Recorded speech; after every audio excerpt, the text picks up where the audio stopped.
예, 드디어 이제 바른 토론 배틀 오늘 8강 D조 마지막 순서입니다. 오늘도 A, B, C조 모두 치열한 토론을 통해서 자기 실력을 뽐냈는데요. D조도 마찬가지일 것이라고 저는 확신합니다. 이번 D조 주제 같은 경우에는 저희 당에서도 상당히 관심을 가지고 많이 거론했던 이슈인데요. 난민 수용입니다. 예, 난민 수용에 찬성하느냐 반대하느냐를 입장을 갈라서 토론자들이 토론을 진행하겠습니다. 다시 한번 공지드리지만은 이 토론자들의 입장은 찬성과 반대는 추첨을 통해서 선택된 것이기 때문에 본인들의 원래 사견과는 다를 수가 있습니다. 그런 점을 감안하셔서 시청 및 심사에 활용하시길 부탁드리겠습니다. 먼저 참가자 소개해드리겠습니다. 먼저 찬성 측 오신환 의원실의 지원을 받는 구민석 토론자입니다. 안녕하십니까. 예, 그리고 반대 측 입장은 김성식 의원실의 지원을 받고 있는 김현동 토론자입니다. 안녕하십니까. 예, 어쩌다 보니까 이번에 오신환 의원과 김성식 의원이 같은 조에 편성되면서 관악구의 자웅을 거르는 그런 관악구 매치가 이제 형성이 되는데요. 예, 뭐 이긴다고 해서 별로 좋아할 것이 없고 진다고 해서 별로 상처받을 일도 없겠지만은 그래도 자존심을 걸고 이번에 매치 한번 진행해 보도록 하겠습니다. 어쨌든 전 토론들과 마찬가지로 1분간의 모두 발언 각자 하게 되어 있고요. 그 다음에 시간 총량제 자유 토론을 각 12분씩 진행한 뒤 그리고 마무리 발언을 한 다음에 저희 심사단의 판정을 듣도록 하겠습니다. 예, 먼저 편의상 찬성 측 입장에 서신 구민석 토론자께서 먼저 모두 발언 시작하시기 부탁드리겠습니다. 예, 난민 수용 토론 찬성 측 입장인 구민석입니다. 예, 우리나라 역사는 어떻게 보면 난민의 역사라고 할 수 있습니다. 일제강점기에 나라를 빼앗겼던 우리나라의 우지사들께서 중국으로 건너가서 그곳에서 임시정부를 세우고 현재 대한민국까지 만들어내셨습니다. 그 당시에 만약에 중국에서 우리 우리 우국지사들을 수용하지 않았다면 지금의 대한민국은 있을 수 없었습니다. 우리나라 2013년에 아시아에서 최초로 독자적인 난민법을 만들어서 난민을 수용을 하고 있는 자랑스러운 나라입니다. 현재 법제상으로 난민을 수용을 하게 돼 있습니다. 따라서 우리는 난민을 법적으로도 또 도덕적으로도 국제적으로도 할 수밖에 없는 상황입니다. 현재 우리나라 현실을 보면은 상당히 저성장에 빠져 있습니다. 특히 중소기업 인력난이 굉장히 심각한데요. 이 부분은 난민 수용을 통해서 해결할 수 있다고 생각합니다. 따라서 다양한 방면에서 봤을 때 우리나라는 난민 수용이 반드시 필요하다고 생각합니다. 예, 그럼 이제 김현동 토론자. 네, 우리는 오늘 난민이라고 하는 대한민국 사회가 당장 마주친 이 문제에 대해서 토론합니다. 오늘 토론이 생산성 있는 토론이 되기 위해서는 오늘 우리가 토론을 통해서 이끌어야 하는 부분이 당장 닥친 문제에 대해 의견 제시를 할 수 있어야 할 것입니다. 아무리 난민 수용을 반대하는 사람이라 할지라도 흥선대원군처럼 영원히 모든 난민을 받지 않고 백이민족을 외치는 사람은 극소수에 해당할 것입니다. 이러한 극단주의적인 주장만을 반대의 영역을 넣는 것은 그렇게 할 의미도 당위도 없습니다. 장기적으로 전 세계적인 문제인 난민은 세계 시민 모두의 문제이며 따라서 영원히 배타적인 자국 중심의 국가는 존재해서도 안 되며 존재할 수도 없기 때문입니다. 결국 이 난민 수용을 둘러싼 문제의 찬반은 최근에 예멘 난민 신청자 중 단 한 명도 난민으로 인정하지 않은 최근 문재인 정부의 결정에 대한 비판 입장과 긍정 입장, 나아가 앞으로 난민 수용 기준에 대한 완화 입장과 강화 입장으로 바꾸어서 생각해 토론할 수 있을 것입니다. 감사합니다. 예, 그럼 시간 총량제 자유 토론은 구민석 토론자가 먼저 발언하는 것으로 시작하겠습니다. 예, 예멘 이야기를 먼저 거론을 해주셨는데요. 예, 일단 저는 예멘을 포함해서 우리의 난민 수용의 어떤 찬반의 논란은 모든 국가, 모든 국민에 대한 범위를 확대돼야 된다고 생각을 합니다만 일단 먼저 예멘 말씀을 해주셨기 때문에 그렇다면은 토론자께서는 예멘 난민들의 수용을 어떻게 생각하시는지 좀 여쭤보고 싶습니다. 일단 최근 그 발표 보면 458명 중에 34명은 아예 추방으로 결정이 났고요. 단 한 명도 난민 지위를 얻지 못했습니다. 저는 일단은 여기서 난민 수용을 받는 기준을 더 엄격하게 강화해야 된다는 입장인데 반대로 우리 구민석 토론자께서는 문재인 정부 최근 난민 수용 0명 결정에 대해서 어떻게 생각하시는지 먼저 입장 듣고 질문 추가로 드리도록 하겠습니다. 예, 현재 현행 법상 보면은 난민과 또 그리고 예비 수용자가 있고요. 난민은 법적으로는 이제 전쟁 또는 정치적인 이유로 그 나라로 돌아갔을 때 어떤 불편함과 불이익을 받을 수 있는 사람을 뜻하고 이제 수용자는 내전이 있습니다. 현재 우리나라 법상으로는 내전은 난민으로는 인정을 받지 못하고 있습니다. 그래서 이제 예멘 이제 분들도 좀 논란이 있는 것 같고요. 하지만 제가 생각하기에는 우리나라 현행 법을 좀 개정을 해서 이 부분까지 우리가 난민의 범위에 포함을 시켜서 좀 더 적극적 또 포용적으로 난민 수용을 해야 된다라고 생각을 합니다. 네, 그 아까 입론에서 이제 우리 대한민국의 역사는 난민의 역사다 그렇게 이야기를 해주시면서 이제 중국 임시정부를 이제 말씀을 해주셨습니다. 그런데 말씀하신 것과 마찬가지로 내전으로 인한 난민은 우선은 그 법적으로도 난민이 아니기 때문에 사례가 조금 안 맞는 거 아닌가라는 지적을 하나 해드리면서 저는 좀 지적해드리고 싶은 게 이 저성장 문제를 난민 수용을 통해서 해결하겠다라고 주장을 해주셨어요. 그런데 우리가 가장 구분해야 돼서 사용해야 될 개념이 난민과 저소득 외국인 노동자는 분명히 구별되어야 될 개념입니다. 중소기업의 인력난을 해결할 수 있는 문제는 외국인 노동자이지 난민이 필연적으로 문제를 해결할 수 있다는 것이 아닙니다. 독일의 경우에는 2016년 그 메르켈 총리가 언급한 통계를 보면은 난민으로 들어온 무슬림들의 99%가 일자리를 구하지 않았습니다. 난민이기 때문에 받는 그 순항만으로 일자리를 구하지 않고 그 안에서 살아가고 있다는 것이죠. 우리나라에서도 비슷한 어떤 도덕적 해이가 발생하지 않을 것이라고 어떻게 확신할 수 있는지 여쭤보고 싶습니다. 예, 맨 처음에 말씀하셨던 그런 내전의 정의, 중국 임시정부에 대해서는 물론 저는 그렇게 생각하지는 않지만 그 당시에는 이미 좀 문서적으로는 조선과 일본이 합병이 된 상태였습니다. 그래서 중국에서 바라봤을 때 같은 일본이라는 나라 내에서의 내전이다라고 정의를 했으면 그 당시에는 내전이 되는 거죠. 물론 저는 그렇게 생각하지는 않지만 그래서 그 부분은 뭐 법적으로 더 다툴 문제는 아닐 것 같고요.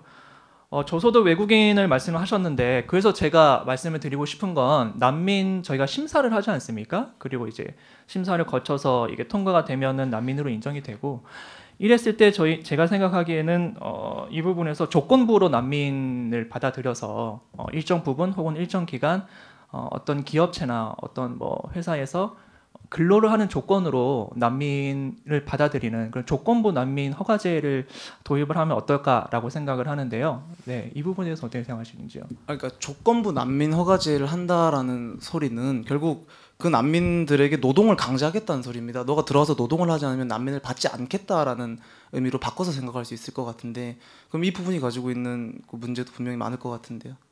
일단 난민이라는 사람이 잘 아시겠지만 여유 있는 사람들이 아닙니다. 굉장히 경제적으로도 힘들고요. 그렇기 때문에 우리나라에서 난민으로 오시면 생활비도 지원을 하고 있지 않습니까? 6개월 동안. 예, 이런 분들에게 어떤 그 난민이란 게 우리나라에서 와서 살겠다는 분들이기 때문에 특별히 또 중소기업과 우리가 기업 일자리를 매치를 해주면 오히려 사회 적응에도 도움이 되고 또 자발적으로 자생적으로 생활할 수 있는 토대도 마련할 수 있기 때문에 저는 난민들이 이 부분에 있어서 어떤 인권적이나 너무 과도하게 침해한다라고 생각하지는 않을 거라고 봅니다. 그러니까 저는 방금 그 발언에서도 결국 난민과 저소득 외국인을 구분 못하는 점을 확인할 수 있었는데요. 난민은 재산을 결정으로 어떤 것이 결정되는 것이 아닙니다. 가령 공산주의 국가에서 굉장히 많은 부를 가지고 있지만 국가의 탄압에 피해서 도망온 사람도 난민입니다.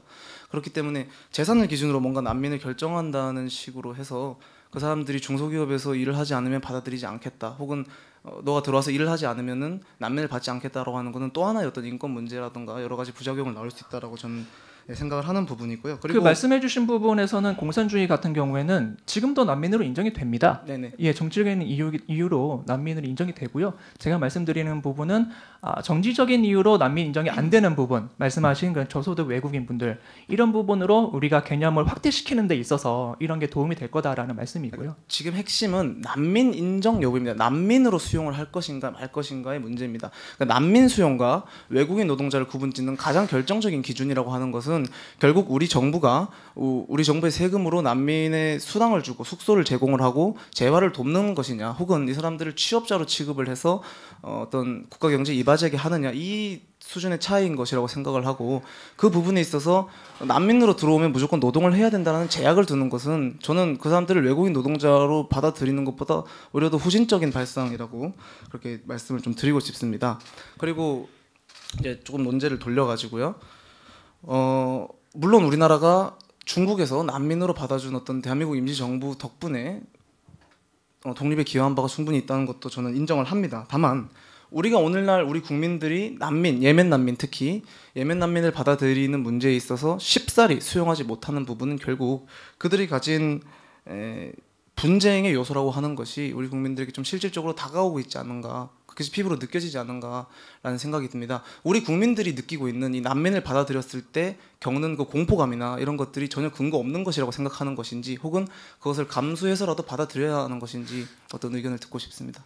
예, 먼저 말씀드렸던 그 난민의 조건부 수용은 모든 이들에게 다 적용하자는 건 아니었고요. 예, 그래서 그 부분을 이제 찬성을 한 사람들이 선별적으로 하자는 거였고요. 그래서 저는 마지막에 말씀하신 부분 때문에 반드시 난민 수용을 해야 된다고 봅니다. 우리나라는 어떤 서양이나 백인 외국인에 대해서는 굉장히 관대한 반면 어떤 유색인종, 특히 아프리카, 동남아시아 이런 분들에게는 굉장히 배타적인 부분이 많습니다.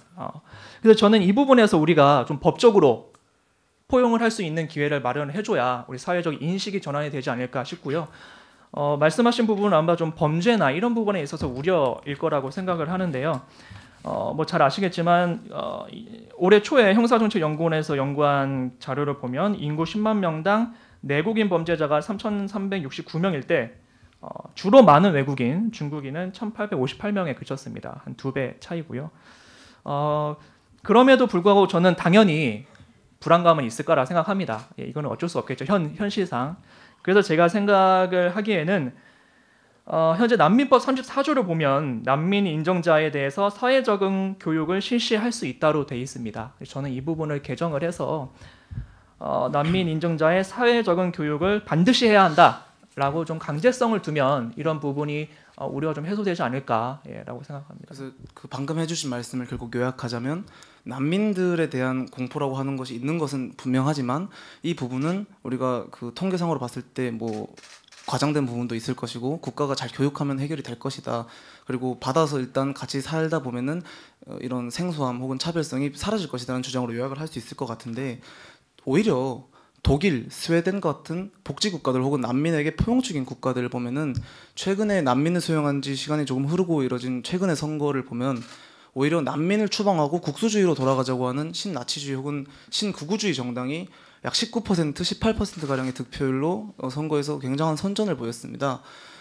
비례대표 득표율이 18%, 19%에 해당한다는 것은 우리나라 정치 지형으로 보면은 지금 원내에서 그 제2, 3, 4, 5, 6당 6개, 4개 정당을 다 합친 것과 비례대표 득표율이 비슷하다는 점은 그 국가 국민들이 난민들을 쫓아내자고 하는 그 정당, 극우 정당에 공감하는 바가 상당히 크다는 것을 의미를 하는 것이고요.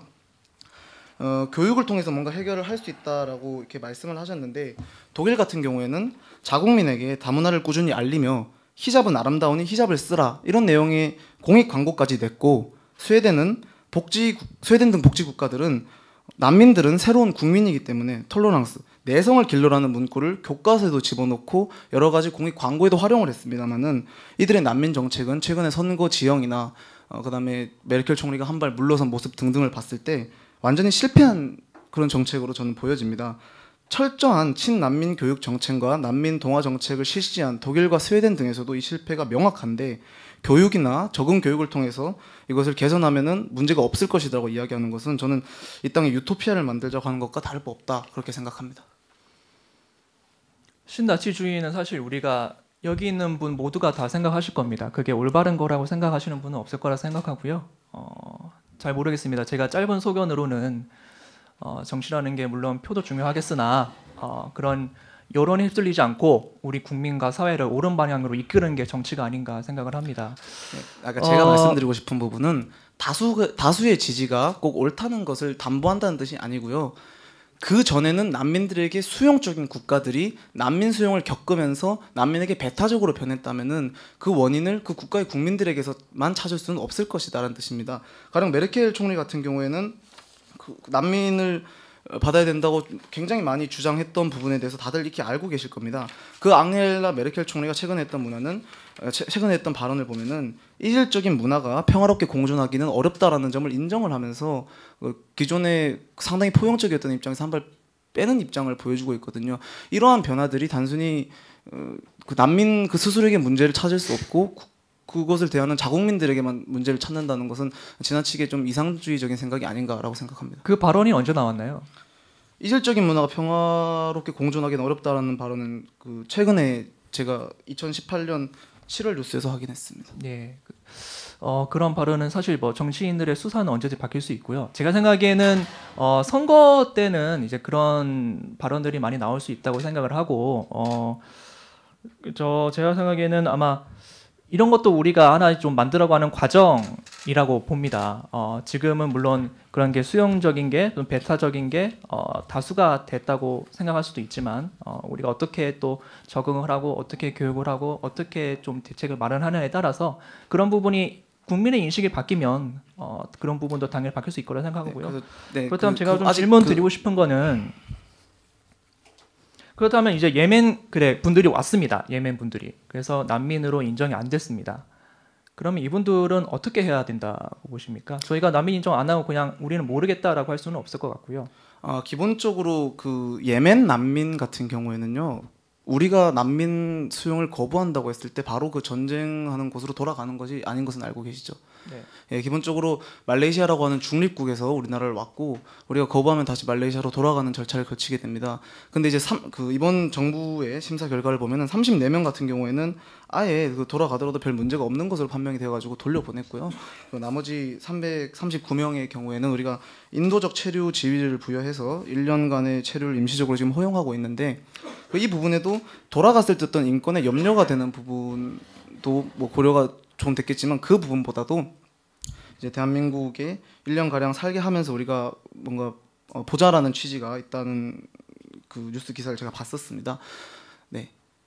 그래서 지금 당장 이제 지금의 현재 예멘인 분들 말고 이제 다른 국가에서 정말 내전을 피해서 진짜 먼 우리나라까지 중간 경유를 하지 않고 바로 오신 분들은 그러면 어떻게 해야 될까요, 이분들은? 우리가 받아들이지 못한다면?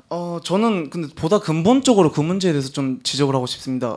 전쟁으로 난민이 된 분들이 대한민국을 선택하는 이유가 뭐라고 생각하십니까? 네, 유구한 우리나라의 경제 발전과 그러니까 단순히 대한민국의 경제 수준을 가지고 말씀을 하신 거라고 하시는데 이제 대한민국에 있는 난민들을 인터뷰를 실제로 해보면은요, 우리나라의 가령 콩고에서 민주화 운동을 하다가 수배령이 떨어져서 한국으로 온 경우도 있고, 그래서 난민들을 대상으로 인터뷰를 우리가 진행을 해보면은요, 대한민국은 나를 억압하는 정치적인 당국이 유럽은 뒤져도 동아시아 국가는 안 찾기 때문에 대한민국 유일하게 난민법이 있는 대한민국을 찾았다, 그렇게 말을 하거든요. 그래서 아까 입론에서 밝혔듯이 이러한 난민까지 안 받자라는 주장을 하는 것이 아니고요. 전쟁으로 인해서 우리나라에 유입되는 난민 같은 경우에는 기본적으로 우리가 왜 대한민국까지 왔느냐에 대한 설문 통계가 없습니다. 그래서 우리가 뭔가 사회과학적으로 확인된 어떤 확실한 근거가 있다는 것을 얘기할 수는 없지만 뭐 찾을 수 없다라는 이유 때문에 대한민국에 왔다는 건 합리적으로 보이지만 기본적으로 전쟁을 피해서 저 인구도 저 말하는 것도 다르고 인종도 다르고 모든 게 다른 대한민국을 찾아온다라고 하는 것은 저는 조금 이해하기가 어려운 부분에 있습니다. 그래서 제가 좀 드리고 싶은 제 의심은 이번 예멘 난민들의 경우에도 그랬지만 이들이 가짜 난민이냐 아니냐라는 데도 상당히 많은 논쟁이 있었습니다. 그러니까 말레이시아에서 살고 있는데 말레이시아에 지금 실업 문제가 심각하니까 대한민국에 가서 이 실업 문제 해결을 위해서 페이스북 커뮤니티를 만들고 들어와서 취업을 쉽게 할 수 있는 수단으로서 난민 신청을 사용하는 것이 아닌가. 저는 오히려 이 난민을 받는 기준을 완화해가지고 이런 분들까지 다 외국인 노동자가 아니라 난민으로 받아들이게 되면은 결국 진짜 난민들에게 오히려 불이익으로 돌아갈 수 있지 않을까라는 그 질문을 드리겠습니다. 그래서 반복된 질문이라 죄송한데요. 예, 그래서 가짜 난민이 아니고 진짜 전쟁으로 인해서 우리나라에 오신 분들은 어떻게 하면 좋겠냐라고 여쭤본 겁니다. 진짜 전쟁으로 인해서 그 대한민국에서 받아들일 수 없다면 당연히 받아들이는 것이 지금으로서는 맞겠죠. 근데 문제는 지금 내전은 우리나라 법상으로는 난민 인정이 안 되는데요. 그러면 그것도 이제 허용하자는 말씀이신 건가요? 아니요 그런 측면에서 이야기하는 것이 아니라 그 전쟁으로 인해서 들어온 사람들을 제가 방금 받자고 말씀드린 부분은 그 지금의 전쟁으로 인해서 그러니까 신청을 하는 사람들에 대해서는 우리가 그거에 대해서 분명히 의심을 해봐야 되는 건데 그 의심의 과정을 건너뛰고 만약에 그 의심이 거짓으로 판명됐으면 어떻게 하자는 질문을 하셨기 때문에 말씀드린 부분입니다. 네, 그래서 저는 일단 필요 이상의 어떤 가정을 상정하고 좀 질문을 몰아가는 것 같다는 느낌을 받았고요. 그리고 제가 추가적으로 말씀드리고 싶은 부분은 유럽 등에서 난민 문제는 분명히 실패한 부분이 있습니다. 왜냐하면 난민 문제가 제대로 관리되지 못했고 결국 사회 불안으로 이것이 이어졌다라고 하는 것은 우리가 어느 정도 서로가 공감할 수 있는 부분이라고 봅니다.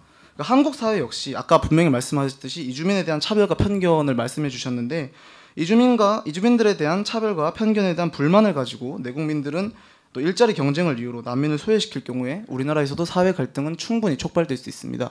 그런데 우리가 주목해야 될 부분은 이 난민 문제로 인한 사회 갈등이 유럽 내의 안보 지형을 변화시켰다는 겁니다.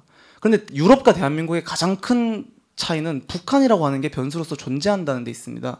대한민국은 물론 현재 평화부두가 지속되고 있지만은 북한을 우리가 100% 전적으로 신뢰하기만 해서는 안 된다는 것은 우리 역사가 이야기해주고 있습니다. 그렇기 때문에 이 북한이란 변수를 우리가 고려를 한다면은 결국에는 불법 이주자 학대 등등으로 인한 인종, 종교, 문화, 경제적 측면에서 야기될 수 있는 문제들이 이 북한이라고 하는 변수와 만나 거시적인 안보 문제로 비화될 수도 있는, 저는 이건 신흥 안보 이슈라고 생각을 합니다.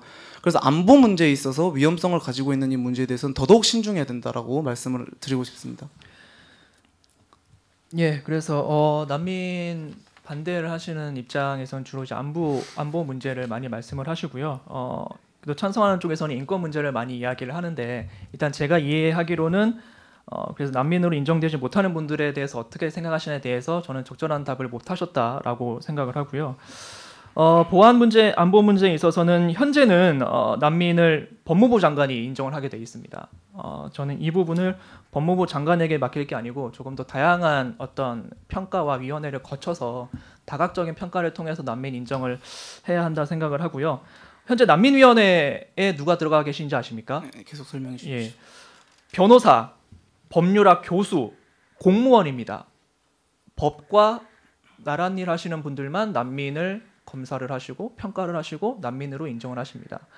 저는 이 부분에서 난민위원회 구성 자격을 조금 더 인권적이고 어떤 좀 조사 심층 면접의 전문가시고 좀 더 다각도로 이분이 과연 들어오셨을 때 우리나라 안보에 문제를 일으킬 수 있는 사람인가 조금 더 정확하게 심층적으로 판단하실 수 있는 전문가분들이 난민위원회에 들어가야 된다고 생각을 하고요. 이렇게 구성된 난민위원회의 회의를 거쳐서 조금 더 다양한 평가자들의 심의를 통해서 난민이 결정이 된다면 저는 안보 문제는 난민 신청 절차 과정에서 어느 정도 해소할 수 있을 거라고 생각을 합니다. 그리고 북한 말씀을 해주셨는데 제가 난민을 반드시 받아들여야 된다고 생각하는 이유가 북한 때문입니다. 우리나라는 언젠가는 통일을 해야 될 나라고, 하지만 지금도 우리나라와 북한은 상당히 이질적입니다. 과연 우리가 지금 배척하고 멀리하고 있는 분들과 북한을 바라보는 우리의 시선이 다른가? 탈북자만 봐도요. 그렇기 때문에 저는 통일을 하고 그들과 같이 한 사회에서 살고 그 전에 좀 이질감을 회복하고 과연 다른 문화가 섞여 있을 때 우리는 어떻게 대응을 해야 할 것이고, 이런 부분을 연습을 해가는 과정에서 저는 그 단계에 난민 수용이 있다고 생각을 하고, 그렇기 때문에 특히 우리나라 같은 경우 분단인 국가, 우리나라는 특히 더 중요하다고 생각합니다. 네, 그래서 다른 문화를 받음으로 해서 북한과 통일됐을 때 그 이질감 문제를 결국 해결하는 연습 과정으로 볼 수 있다는 주장에 대해서는 저는 아까 독일과 스웨덴의 예시를 들면서 철저한 교육과 그리고 난민 심사 과정을 거쳤음에도 거기에 실패했다고 반박을 했었기 때문에 추가적으로 더 언급을 하진 않겠습니다. 예, 제가 지금 사회자 재량으로 좀 시간 차이가 너무 나기 때문에 1분씩 더 드리겠습니다. 제가. 예. 그래서 추가적으로 말씀드리면 우리가 결국 이 난민을 받고 안 받고를 결정하는 절차라던가 기준에 대해서 계속 의문을 제기하는 문제는 결국 우리는 인도주의와 실질적으로 존재하는 위협에 대한 어떤 이 딜레마 때문이라고 생각합니다. 근데 이 딜레마의 그 본질을 보면 결국 저는 그 안에는 문화 상대주의에 대한 어느 정도의 맹신도 이 전제 안에 깔려 있다고 생각합니다.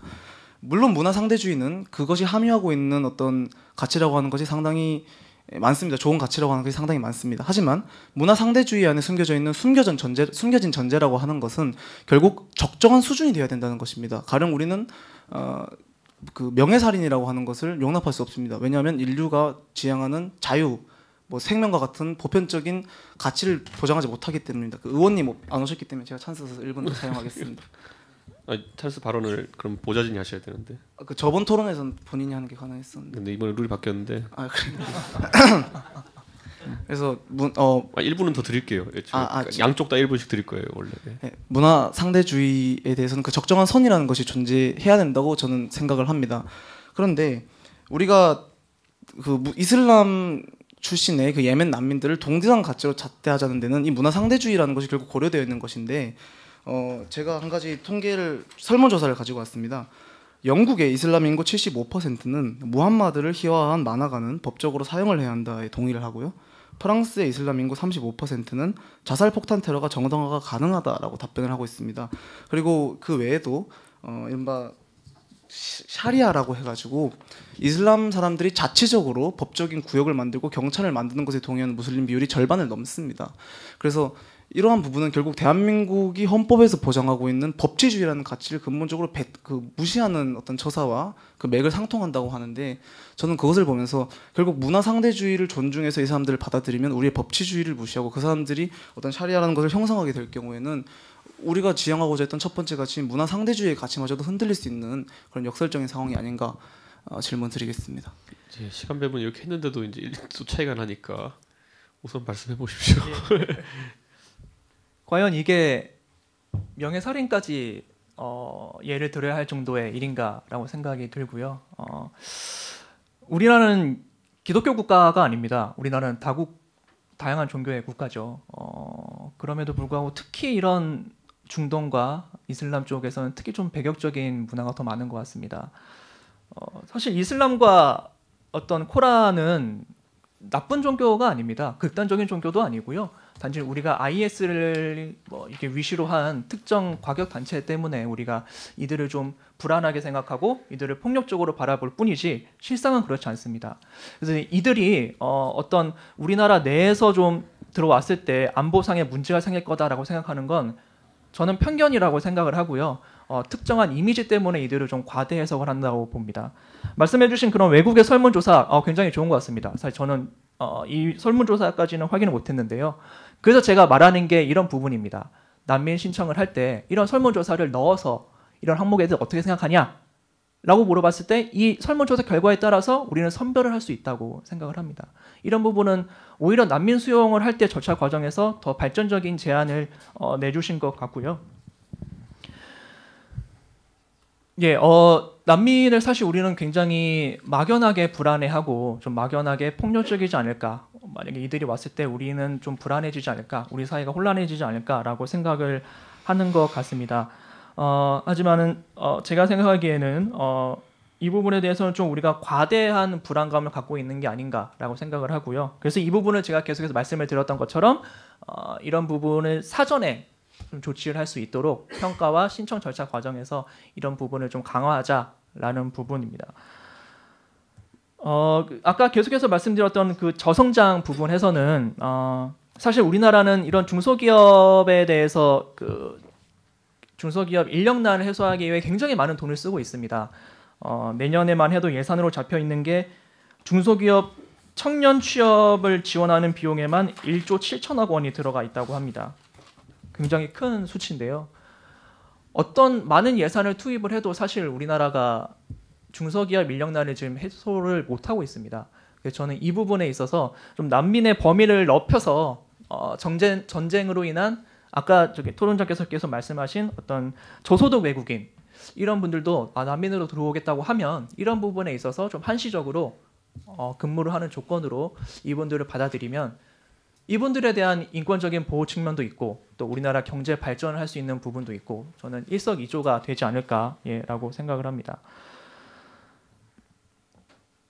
아직도 40초가 남아 있는데 1분 또 있습니까? 그럼 1분 40초가 남아 있는데 네. 그러면 30초씩 또 드리겠습니다. 김현동 토론자 먼저 답변해 주시죠. 네, 일단 그 프랑스의 경우에도 그런 설문조사 하지 않고 있는 것이 아니고요. 그렇게 들어온 사람들이 이후에 문제를 밟고 있습니다. 왜냐하면은 자식 문제도 있는 거고 결국 다음 세대로의 어떤 전승 같은 것도 필요한 것이고 그래서 그 문제 같은 경우에는 좀 지적하시는 힌트가 좀 잘못됐다. 그렇게 받으면 된다라고 하는 문제를 결국 유럽은 그렇게 받아서 해결을 못했다라는 겁니다. 그 문제에 대해서는 어떻게 생각하십니까? 그래서 그 난민을 이제 그건 사례를 통해서 이미 사례가 있으니까 선행 연구를 하면은 우리가 좀 발전할 수 있을 거라 생각하고요. 그런 연구가 되려면 우리가 이제 그런 거를 수용한다는 가정 하에서 연구를 해야 된다고 생각을 하고요. 그래서 그런 걸 수용을 한다고 가정을 하면 그때에 맞춰서 선행 연구를 통해서 또 영국과 프랑스 사례의 전문가와 함께 공동 연구를 하면은 우리가 좀 더 강화된 또 차별적인 좀 특성 있는 그런 연구 과제가 좀 생길 거라고 보고요. 영국과 프랑스 같은 유럽 국가에는 사실 난민과 지리적으로 굉장히 가까이 있습니다. 그에 반해서 우리나라는 굉장히 좀 멀리 있고요. 그래서 그런 어떤 극단적인 사례에 있는 인구들이 유입이 되는 게 유럽과는 우리는 좀 다르지 않을까라고 생각을 하는데 이 부분에 대해서 좀 어떻게 보시는지요? 저는 이 문제를 보면은 최근에 어떤 양심적 병역 거부에서 그 대법관 분께서 썼던 논리가 떠오릅니다. 뭔가 하나를 이 부분에 대해서 우리가 허용해 주게 되면은 당연히 이득을 보는 사람들이 비슷한 경우에 신청을 하는 것은 늘어납니다. 그리고 그렇게 될 경우에는 우리가 문화 상대주의를 위해서 결국 실시했던 정책이 최근에 우리 문화 상대주의를 위협하게 되는 결과로 이어질 수 있다라는 그 주장에 대해서 똑같이 인용을 하면서 발언 시간 모두 쓰겠습니다. 지금같이 우리나라처럼 이렇게 갈등이 심각한 특히 인종적 어떤 다문화주의 이런 분야에 심각한 나라는 지금 이렇게 벽을 많이 높여 놓으면 저는 오히려 부작용이 더 커질 거라고 생각을 합니다. 이미 공업지역 위주 좀 특별한 곳에서는 인구 100명당 초등학생의 비율이 한 10% 정도 됩니다. 얼마 전에 한 중학교에서 이제 옥상에서 다문화 가정 아이가 폭력을 당하다 이제 추락사한 사건도 있었고요. 저는 이런 부분에서 자꾸 어떤 난민에 대한 벽을 높이면 높일수록 우리나라가 더 갈등의 상황에 빠지는 게 아닌가라는 상황을 좀 우려하게 되고요. 물론 이제 난민과 다문화 가정을 조금 다르게 볼 수도 있겠지만 대부분의 저는 우리나라 국민들이 어쨌든 외국인이라는 하나의 공통적인 부분 때문에 이런 부분에 대해서 조금 더 외국인은 불안하다. 외국인은 범죄를 일으킬 수도 있다. 외국인은 우리 사회에 같이 할 수는 없겠다라는 좀 불안감이 조성되지 않을까라고 생각을 합니다. 그래서 저는 좀 긍정적인 측면이 더 많을 것 같고요. 난민을 수용을 했을 때 그래서 이런 부분을 수용을 하고 우리 사회적으로 다문화 꼭 서양 백인뿐만 아니라 유색인종, 동남아 지역 이런 분들도 같이 난민으로서 우리 같이 한 사회에서 함께 살아가는 구성원으로서 함께 인정하고 발전할 수 있는 계기가 이번 난민 수용부터 이게 시작이 되지 않을까 그렇게 생각합니다. 시간 이제 서로 다 쓰셨고요. 이거 보좌관께서 제가 쓰신 거 읽어주시는 건 규정과 배치되지 근데 않는. 뭐 상대편의 보좌진이 오지 않았기 때문에 지금 뭐 제 생각에는 형평을 위해서 찬스는 이번에 쓰지 않는 걸로 하겠습니다. 그러면 이제 마무리 발언 각자 1분씩 있으시니까요. 그걸 읽으시면 되겠네요. 시작하시죠. 이번에는 김현동 토론자부터 하겠습니다. 네, 난민 문제는 우리가 안고 고민해야 될 문제임이 분명하고요. 그리고 난민 문제에 대한 무분별한 수용에 대해서는 그러나 선의가 언제나 좋은 결과를 대변하진 않는다라는 말로 시작을 좀 하겠습니다. 결국 여러 가지 뭐 논점들이 있었지만은 중소기업 문제 그리고 난민 심사 기준을 그 선진국의 사례를 통해 가지고 좀 해결할 수 있지 않겠느냐 이런 논지가 핵심이었던 것 같습니다. 중소기업 문제에 대해서 저는 분명히 독일의 99% 난민들이 일하지 않는다라는 통계를 가지고 이 사람들을 그럼 어떻게 노동자로 전환시킬 수 있을까에 대해서 결국 일을 하지 않으면 안 받겠다라는 아주 강제적인, 오히려 그 사람들을 저임금 외국인 노동자로 받는 것보다 더 후진적인 대안을 내주셨다고 생각하고요. 그리고 난민을 받아들여서 어떤 차별 문제를 해결할 수 있다고 자꾸 관념적으로 주장하지만 실질적으로 난민의 비율을 늘린 국가에서 오히려 구국 정당이 20%가량의 지지율을 받으면서 등장한 실질적인 사례에 대해서는 왜 그런지에 대한 원인 분석이나 반박이 없었다는 점에서 오늘 토론에서 제가 가진 근거들을 정리하겠습니다. 수고하셨습니다. 예, 이제 구민석 토론자. 예, 저희는 오늘 난민 수용을 찬성을 할 것인지 반대를 할 것인지에 대해서 토론을 나눴고요. 말씀하신 것처럼 무분별한 수용은 당연히 저도 안 된다고 생각을 하지만 그래서 난민을 수용을 할 것이냐 말 것이냐 이 부분에 있어서는 저와 김영동 토론자 모두 찬성을 하는, 오히려 제 논리에 좀 가까운 이야기를 서로가 함께 하지 않았나, 다른 근거를 들면서라고 생각을 했고요. 그래서 이들을 만약에 수용을 하지 않았을 때 그럼 이분들을 어떻게 할 것이냐에 대한 적절한 대안을 마련하지 못한 것 같습니다. 저희 우리나라에서는 OECD 경제 규모에서 10위를 달리고 있는 나라입니다. 그에 비해서 우리나라의 난민 수용률은 6.7%에 그치고 있습니다. 우리 사회 전 세계에서 글로벌에서 이제 좀 선진국으로 나아가자고 하자는 우리나라 입장에서는 굉장히 좀 저조한 수치라고 생각을 하고요. 현재 우리나라 처하고 있는 경제, 사회, 문화적 부분에 있어서 난민 수용이 훨씬 더 근본적인 역할을 할 거라고 생각합니다. 예, 양쪽 다 토론 수고하셨고요. 준비된 시간이 마무리됐습니다. 이제 오늘의 마지막 심사위원단 평가를 위해서 모두 제가 셋둘 하나를 하면은 그 찬반 패말을 들어주시면 되겠습니다. 예. 저 선택 장애가 있는 설마 구의회에서도 저러고 있진 않겠죠. 예? 그러면 예, 이제 셋, 둘, 하나.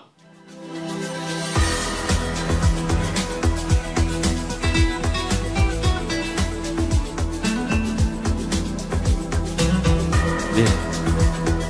찬성이 넷, 반대가 9입니다. 그래서 오늘 반대 측 입장이 이긴 것으로 되어 있습니다. 예, 저희가 항상 토론 진행하면서 편의상 승자와 패자 가르지만은 역시 D조 토론도 상당히 수준 높은 토론이었다는 것을 아마 시청자분들도 심사위원단도 확인하셨을 겁니다. 먼저 찬성 측 입장을 들었던 분에게 한번 평을 들어보겠습니다.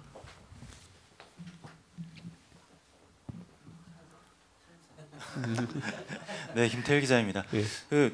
다들 당 관계자분들도 느끼시겠지만 16강에서 이제 보였던 모습보다도 이제 8강으로 올라왔을 때 훨씬 더 자신감 넘치고 그리고 상대방의 주장에 핵심에 가깝게 이제 논쟁을 벌이는 그런 모습 보면서 다중 토론보다도 1대1 토론이 상당히 카톱의 취지에 정확하게 맞지 않나 이런 생각 해봤고요. 제가 찬성을 든 이유는요. 대안 제시 부분이었던 것 같습니다. 예. 그 찬성이 지금 현재 완벽하지 않지만 그것을 좀 더 우리 인권의 관점에서 접근하기 위해서 뭐 사회화 교육을 강제 조항으로 넣는다든지 또 난민위원회 구성 다각화 이런 부분을 말씀해 주셨던 게 많이 와닿았고요. 그리고 이제 그 토론에 임하는 뭐랄까 애티튜드, 태도 부분에서도 좀 더 높은 점수를 드리지 않았나 싶습니다. 예. 그럼 반대 측 패널 드신 분 입장 들어보겠습니다. 예. 예, 토론 잘 들었습니다. 저는 반대 측에 점수를 좀 드렸는데 사실은 조금 양측 모두 좀 불만족스러운 부분이 좀 있었고요.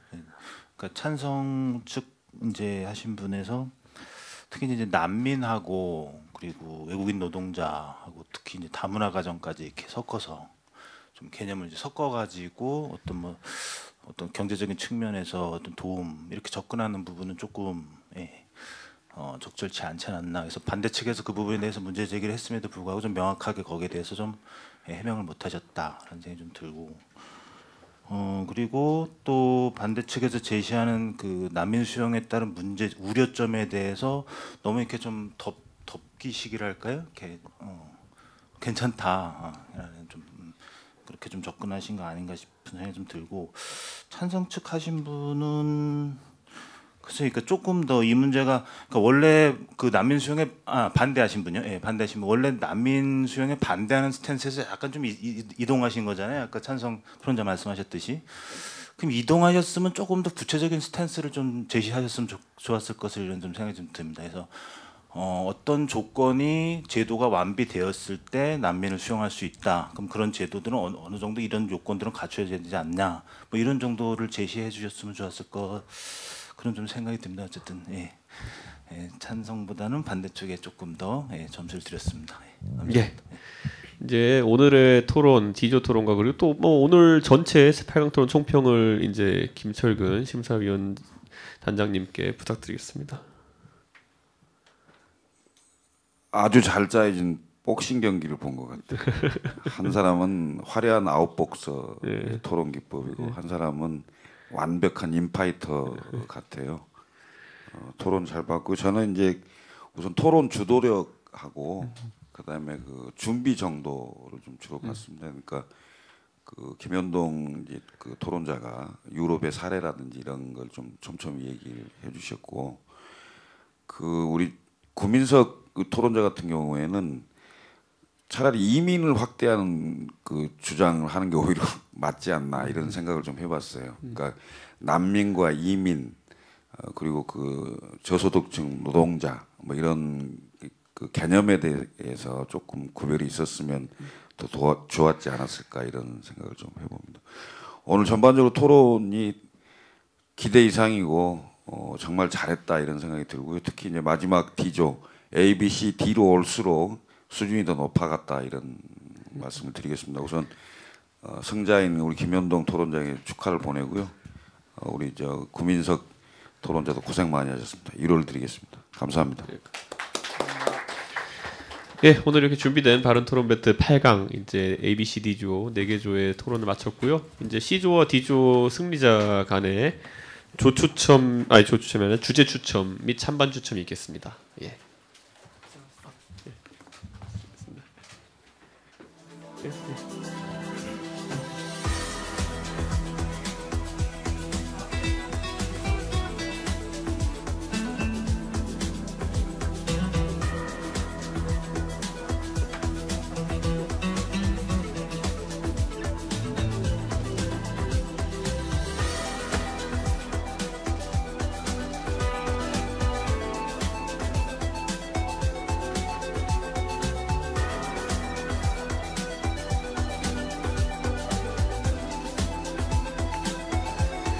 예, 바른 토론 배틀 8강 여기까지 하고요. 다음 주에 4강으로 뵙겠습니다. 감사합니다.